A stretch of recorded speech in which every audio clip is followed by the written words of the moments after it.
মা। পর্দাটা খোল না। তুমি কি রাগ করেছো? পর্দা খোল না কেন? মুখ কালা লাগবে। তুমি তো কালা। আর তুই কি ঘুটে করে নি? আমি কি নাইট স্যুটটা পরতে পারি না? না তুমি নাইটি পড়ো। কেন নাইটি পরবো? মারা কি নাইট স্যুট পরে না? হ্যাঁ নিশ্চয়ই পড়ে, কিন্তু তাহলে ছেলে মেয়েদেরটা না। তো কি আছে, তুই শুটকির একটা নাইট স্যুট পরেছিস তো কি হয়েছে? নাইট স্যুটটা তো সুন্দর লাগছে দেখতে। আমার মা কিন্তু সবসময় ফোনের জন্য করে, আর আসলে কিন্তু এরকম না। বড়ের সাথে খালি ঝামেলা করে, ঝগড়া করে, সকালে উঠে বরকে খেতে দিতে হয় বলে রেগেছে।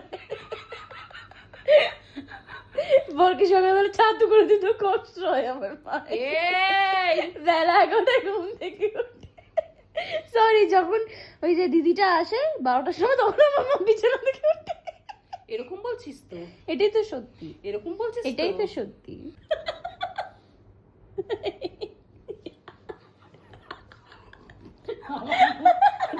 দেখো আমার মা, আমার মায়ের মুখ দেখলে আমার হাসি পায়। এটা দেখো আমার, আমার এটা তাকাও। এ মা, আমি এরকম আলিয়া ভাটের মধ্যে চুল কাটবো, ভালো লাগবে আমাদের? ওটা আলিয়া ভাট, তুমি আলিয়া ভাট নাও।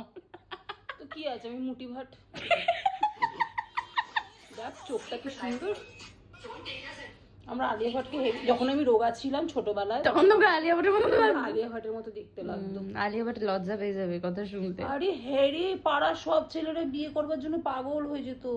আগে বলতো, আমি আমার মাকে এসে বলতো আমি তোমাকে বিয়ে করবো, আমি তোমাকে বিয়ে করবো। আমি তখন বলতাম না না, আমি কাউকে বিয়ে করবো না, আমি কাউকে বিয়ে করবো না। কি করবো বল? আলিয়া ভাটের মতো চুলটা কাটবো? মা আমাকে ভালো লাগবে? তুই হ্যাঁ বললে আমি কাটবো, বল না।